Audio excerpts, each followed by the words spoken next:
Vamos con desprendimiento prematuro de placenta. Los factores de riesgo, el más frecuente, idiopático, es impredecible, pero el factor de riesgo más asociado son los estados hipertensivos. A la cabeza, preeclampsia, acuérdate acá. Cuando te dicen gestante con preeclampsia que tiene hemorragia, desprendimiento prematuro de placenta. Multiparañosa también. Otros factores como RPM prolongado, embarazo múltiple, trombofilias, trauma obstétrico, tabaco. Son los factores de riesgo, ¿correcto? Entonces ahí tienes todos los factores de riesgo, pero acuérdate el más asociado, preeclampsia, ¿correcto? Luego está multiparañosa, RPM, embarazo múltiple, trombofilias, trauma obstétrico y tabaco. Son los factores de riesgo para DPP. Acá vamos a ver la clasificación y de paso el diagnóstico de DPP. Miren, cuando la placenta se desprende menos del 10% se llama grado 0 y es asintomático, no da síntomas. Cuando ya la placenta se desprende de 10 a 30% se llama grado 1 y es el más frecuente. Y ahí vas a tener hemorragia más dolor. Acá ya la hemorragia se acompaña de dolor. Esa es la clínica más frecuente de DPP. Hemorragia más dolor, ¿correcto? Acá sí hay dolor.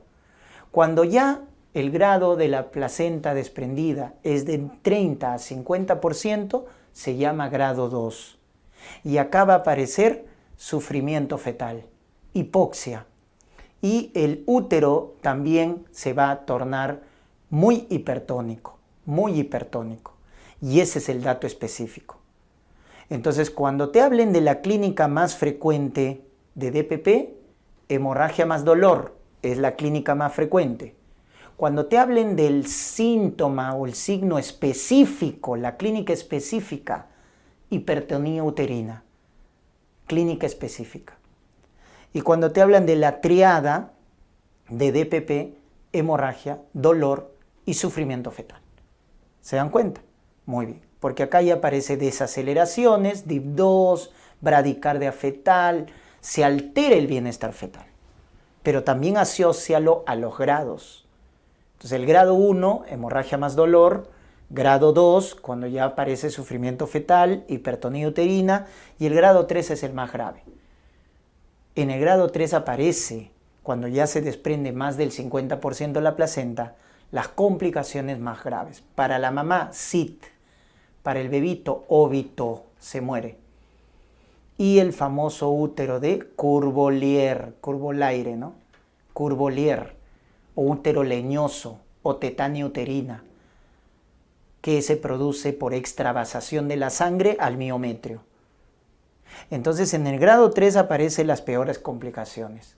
Para el feto óbito y para la mamá, coagulación intravascular diseminada. Que dicho sea de paso, la causa más frecuente de SIT en el embarazo es DPP. Entonces va a haber plaquetopenia, prolongación del TP, del TPTA, consumo de fibrinógeno. Ese es el dato, ¿no? Recuerden que para el diagnóstico de SIT, un dato importante en el laboratorio es fibrinógeno bajo. Caída del fibrinógeno, menos de 150 miligramos por decilitro. Y esto también acuérdense que es algo propio del DPP. Como se forma un hematoma retroplacentario, esa sangre no puede salir hacia afuera, entonces se mete al miometrio. Hay una extravasación al miometrio. Y eso genera el famoso útero de Curbolier, útero leñoso o tetania uterina. ¿Ya? Entonces, complicaciones maternas, shock, acá sí es frecuente el shock.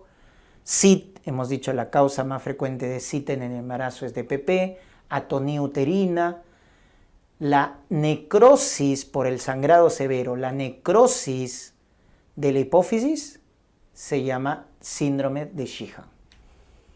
Entonces va a generar un panhipopituitarismo, insuficiencia renal aguda y las perinatales, recuerden, óbito fetal, prematuridad, RCU o lesión neurológica. ¿Ya? Muy bien. Tratamiento definitivamente cesárea de emergencia en la mayoría de los casos, sobre todo cuando ya hay afectación materna severa o un estado fetal no tranquilizador. Cesárea de emergencia.